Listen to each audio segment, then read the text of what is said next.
Si todos ¿En nos qué somos ponemos de los acuerdo... periodistas responsables o los medios de comunicación responsables de la falta de crecimiento, de que el Perú no crezca más? A ver, Melissa. A ver, si no primero, lo puede explicar, por favor. nunca he dicho que los periodistas sean responsables.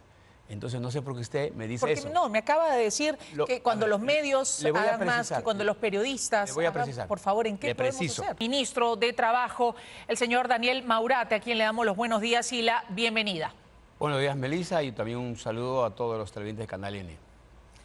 Muy bien, con el ministro vamos a conversar de diversos temas, desde la informalidad, la reducción de la misma, que es un anuncio que viene aquí a hacer con nosotros, y también respecto a las últimas declaraciones de la presidenta Dina Boluarte y el contexto que acompaña estas declaraciones. Bueno, un tema que quisiéramos iniciar con usted a comentar es lo último dicho por la presidenta Dina Boluarte. Ella ha señalado que con orgullo su gobierno ha hecho más en los últimos 2 años que cualquier otro gobierno en los 5 años que ha tenido para completar este periodo. Y más de uno se pregunta, ¿pero en qué ha trabajado o qué es lo que la lleva a decir que con orgullo entonces se ha hecho más en 2 años? Algunos se aventurarían a decir que sí, pero en contra del país. Puedo decir con orgullo que este gobierno de esta presidenta andina ha hecho más que otros presidentes durante 5 años de gobierno. Sí, muy bien. A ver, creo que todo tiene que medirse por los resultados. Si para los televidentes que son amantes del fútbol, se mide el resultado de un partido por los goles, ¿no? ¿Quién metió más goles? ¿Y cuáles son los goles? Vamos. ¿A favor o en contra? Miremos los datos. Primero, el dato principal de producción. La producción en el Perú ha crecido en 3,33%, superior a lo estimado por el MEF de Perú, superior a lo estimado por el Banco Central de Reserva, es decir, un crecimiento más allá de lo esperado. 1. 2. Pero podríamos crecer más. ¿Es usted consciente de esto? Y que la razón principal o una de las razones principales por la que no crecemos es por el ruido político y por la inseguridad ciudadana que no soluciona en estos 2 años este gobierno. La principal razón por la cual no crecemos más es porque tenemos baja productividad en nuestro capital humano. De los jóvenes que terminan el colegio, solamente el 25% acceden a la educación superior en institutos y en universidades. El 75%, Melissa, no van a la educación superior. Y en consecuencia, ese 75% de jóvenes que terminan el colegio todos los años, básicamente van a la informalidad laboral porque no tienen competencias para ingresar al mercado laboral formal. Pero ahora, hablando de formalidad y hablando de goles, el 2022 encontramos la formalidad en el Perú en 26% apenas. Al finalizar el 2024, estamos en una formalidad laboral de 29,1%. Hemos crecido más de 3%. Claro, se puede decir que es poco. En realidad, en 1 año, en 2 años, siempre va a ser poco. Muy poco. Porque necesitamos muchos años más de continuidad de las políticas públicas para lograr el desarrollo de nuestro país, como lo han hecho muchos países que hace 50 o 60 años han sido más pobres que Perú, y hoy día son mucho más ricos, y hoy día son países que han derrotado la pobreza y la pobreza extrema. Pero eso ha significado décadas de desarrollo, sobre todo décadas de cohesión, décadas de políticas públicas que se han ido continuando y que no se han interrumpido. Haría un mea culpa desde su sector, desde el sector trabajo, y un mea culpa desde el gobierno en que estas cifras no se reduzcan aún más o en que estas cifras, por ejemplo, de formalidad, no aumenten más que solo unos cuantos decimales. Mire, si lográramos aumentar 2 o 3% de formalidad laboral en los próximos 10 años, podríamos tener 30% más de formalidad, es decir, el doble de lo que tenemos ahora. Es decir, podríamos tener 60% de formalidad laboral. Pero es importante capacitar nuestro capital humano. Si quiere, le grafico. Es como una familia que puede tener recursos porque el Perú tiene recursos, pero no educa a sus jóvenes, no manda la educación a los jóvenes. Y en consecuencia esa familia no tiene futuro. Su producción en el futuro va a disminuir. Las brechas, Melissa, de empleo en los últimos 8 o 9 años se han agravado. La informalidad ha aumentado. Era casi 29% ya en el 2028, 29% en el 2016 y ha caído a 25, 26%. La ineducación ocupacional era 62% en el 2016 y ha crecido a 67%. Si no hacemos nada, Melissa, lo que va a pasar es que en los próximos 5 o 10 años todas estas brechas van a empeorar. Por eso es que hay que aprovechar. Tal vez habría que le podría sacar la vuelta a la frase de la presidenta en que el Perú o que su gobierno ha logrado más en los últimos 2 años que otros gobiernos en 5. Sacarle la vuelta en el sentido, y me viene a la mente lo que dijo justamente el periodista Oppenheimer en algún momento cuando se le entrevista llegando a nuestro país. Dijo, en realidad el Perú crece cuando los políticos duermen. Y tal vez haciendo nada, es decir, nada en contra del país, es que podría crecer más. Sí, creo que es un error. Nuestro país. Es un error esa expresión y esa percepción, ¿no? Yo creo que más bien lo que tenemos que hacer es que todos hagamos todo. Yo creo que es al revés. Todos los peruanos tenemos que hacer todo lo que podamos y todo lo que esté a nuestro alcance para sacar adelante nuestro país, incluido el gobierno, por supuesto, incluidos los medios de comunicación, por supuesto, incluidos los ciudadanos de a pie, incluidos los periodistas también. Si todos nos ponemos de acuerdo... ¿Los periodistas responsables o los medios de comunicación responsables de la falta de crecimiento, de que el Perú no crezca más? A ver, Melissa. A ver, si no, primero, lo puede explicar, por favor. Nunca he dicho que los periodistas sean responsables. Entonces no sé por qué usted me dice eso. No, me acaba de decir que cuando los medios hagan más, que cuando los periodistas le voy a precisar. Por favor, ¿en qué podemos hacer? Lo que le digo es que podemos crecer más. Usted dice, parte de una premisa, que si no hacemos nada, vamos a crecer más. Esa es su premisa, que usted cita a una persona. Yo le digo al revés. Tenemos que hacer todos. Y cuando digo todos, hablo del gobierno, hablo de ciudadanos de a pie, hablo de los trabajadores, hablo de los empleadores y, por supuesto, también hablo de los medios de comunicación, porque todos tenemos una responsabilidad con nuestro país. Nadie puede ponerse de espalda a contribuir con el desarrollo de nuestro país, con la educación. Pero parece a veces que el gobierno estuviera de espaldas precisamente a ese crecimiento, cuando lo que se espera, por ejemplo, es del gobierno una respuesta en la lucha contra la inseguridad, y esto no existe. Si tomamos en cuenta las cifras del SINADEF, que el ministro del Interior cita y cambia y quiere marear y confundir de repente un poco, citando otras cifras y negando justamente las del SINADEF en cuanto al aumento de las muertes violentas en nuestro país producto del sicariato precisamente. Entonces, por eso le digo que parece que el gobierno en realidad juega en contra. Hace sí en 2 años mucho, pero en contra del país. Y cito nuevamente un hecho que es, por ejemplo, el tema de la ley de detención preliminar, esta ley que fue observada por el gobierno de forma muy tardía y que en el Congreso de la República tampoco se ha hecho nada, porque aparentemente le conviene que no se haga nada en contra de esta ley. Nuevamente creo que es una percepción equivocada. ¿Por qué? Porque si estuviéramos de espalda al país, no hubiésemos crecido tanto en exportaciones. Fíjese usted, el año 2024 hemos cerrado con 76 mil millones de dólares en exportaciones, casi 10 millones más de lo que recibimos. No tuviéramos casi 83.288 mil millones de dólares en reservas, que nunca hemos tenido. Pero eso es gracias al trabajo prácticamente del privado, porque el privado trabaja duro, muy a pesar de las normas del gobierno, muy a pesar del poco avance que hay en favor de la productividad del país. Y le cito, por ejemplo, un tema que viene preocupando también a la población, y esto tiene que ver, por ejemplo, con la Junta Nacional de Justicia, que suma a más gente del entorno de Dina Boluarte en ella, como por ejemplo su hermana, que ahora resulta que es asesora de la Junta Nacional de Justicia. Mire, por ejemplo, ¿cómo tomar esto? Eso es primero trabajar en favor del país, de los intereses del país, no de los intereses de sus gobernantes. A ver, Melissa, permítanme hacer una precisión. Por supuesto que es trabajo del sector privado. Por supuesto que es el esfuerzo enorme que hacen los empleadores, los empresarios en el Perú, a quien le debemos todo el empleo que se ha creado en el Perú.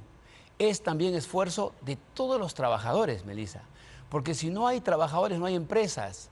Y en consecuencia, pero también es el esfuerzo de todos los peruanos que están en el sector informal, de los que de alguna manera salen todos los días a hacer algo en el Perú. En el Perú la informalidad es alta, pero la mayoría de peruanos, más del 95% de peruanos salen a trabajar y hacen algo, ya sea en el sector formal, ya sea en el sector informal. Por eso es que estamos trabajando duro para formalizar más a los peruanos. De hecho, Melissa, no quiero eludir ninguna de tus preguntas.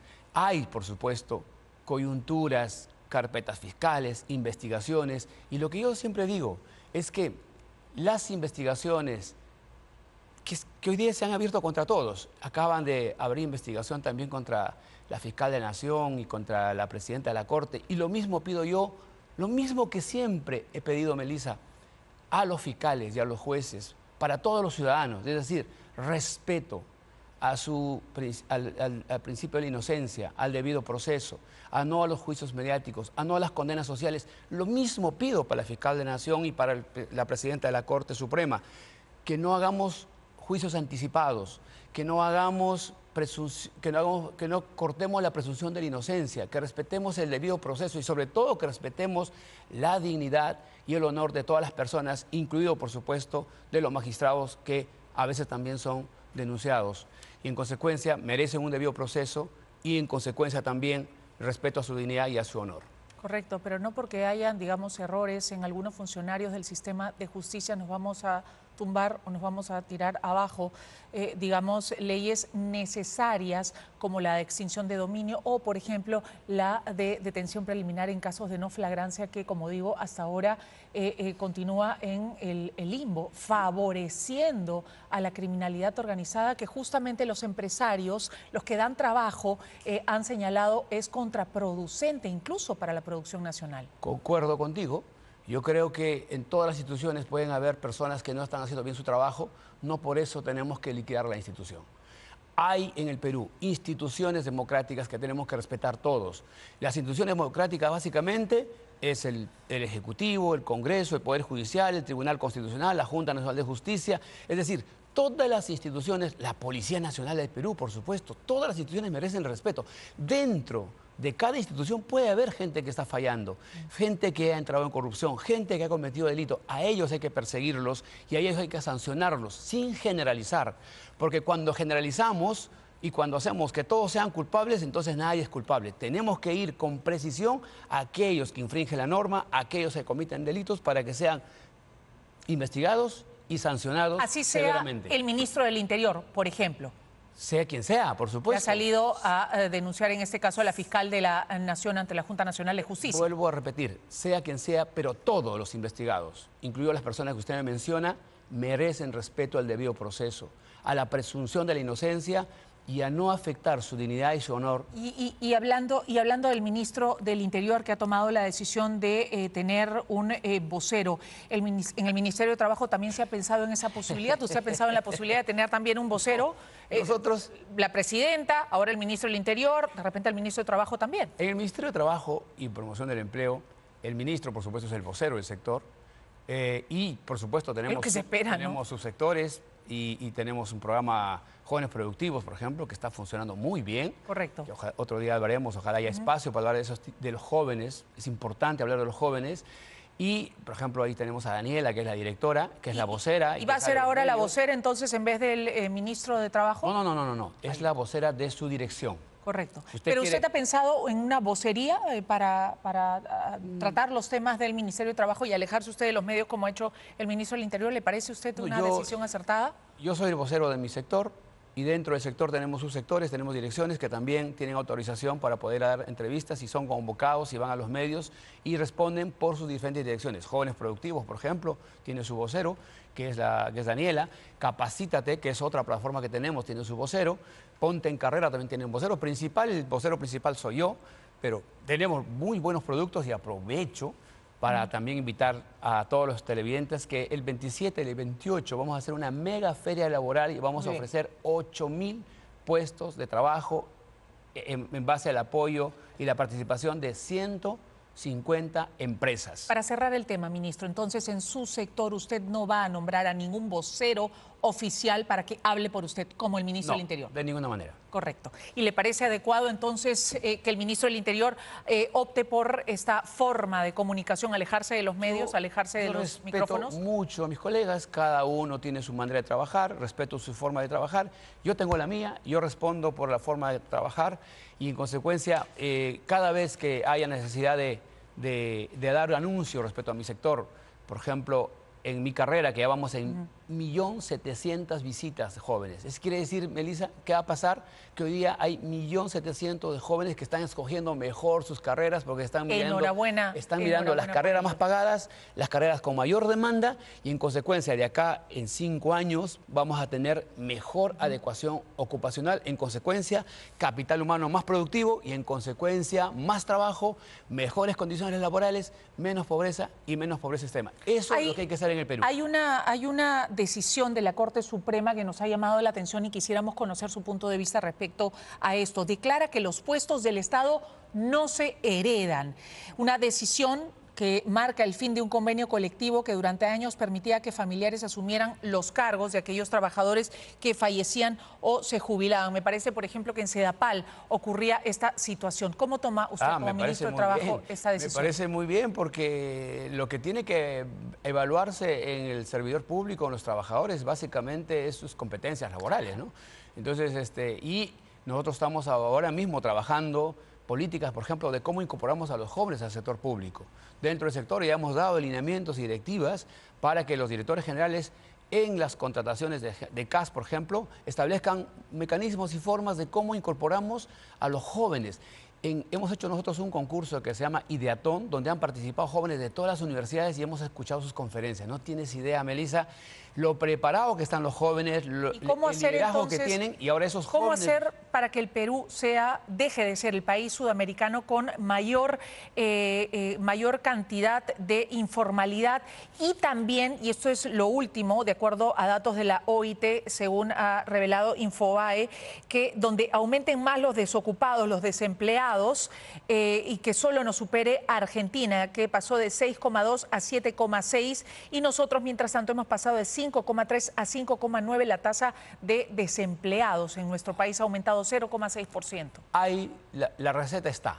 ¿Qué tenemos que hacer? Mirar todos los países que han sido más pobres que Perú y que ahora son ricos. ¿A qué responde este aumento? ¿Qué han hecho ellos? Básicamente, lo que han hecho es trabajar con mucha paciencia políticas de mediano y largo plazo. 1, 2, trabajar mucho el capital humano, muchísimo el capital humano. La inestabilidad política es el enemigo justamente de esta reforma que se necesita mantener a largo plazo. Lamentablemente, según las informaciones que tenemos de las consultoras y de todas las instituciones que analizan estos temas, señalan que lamentablemente en Perú tenemos mucha conflictividad. Hemos tenido demasiada rotación de presidentes, hemos rotado la misma cantidad de presidentes que tiene, y de ministros, ni qué decir, y eso destruye los programas del Estado, las intervenciones del Estado. Hemos tenido la misma cantidad de presidentes en el Perú que tiene China en toda su independencia, ¿ya? Y en los últimos años. O sea, eso es algo que tenemos que cambiar, sobre eso tenemos que reflexionar todos los peruanos, todos los actores sociales, todos los políticos, porque el desarrollo del Perú, la formalización del Perú, no solo es del gobierno, no solo es de una persona, es en realidad de todos los peruanos y todos tenemos que tener claro que la peor vulneración de derechos humanos en el Perú es la pobreza, que no permite que la gente no pueda educarse, que no pueda alimentarse, que no pueda mandar a sus hijos a la educación y en consecuencia eso los condena a la pobreza y a una cadena de pobreza y eso es lo que tenemos que romper. Muchas gracias al ministro de Trabajo, Daniel Maurate, por estar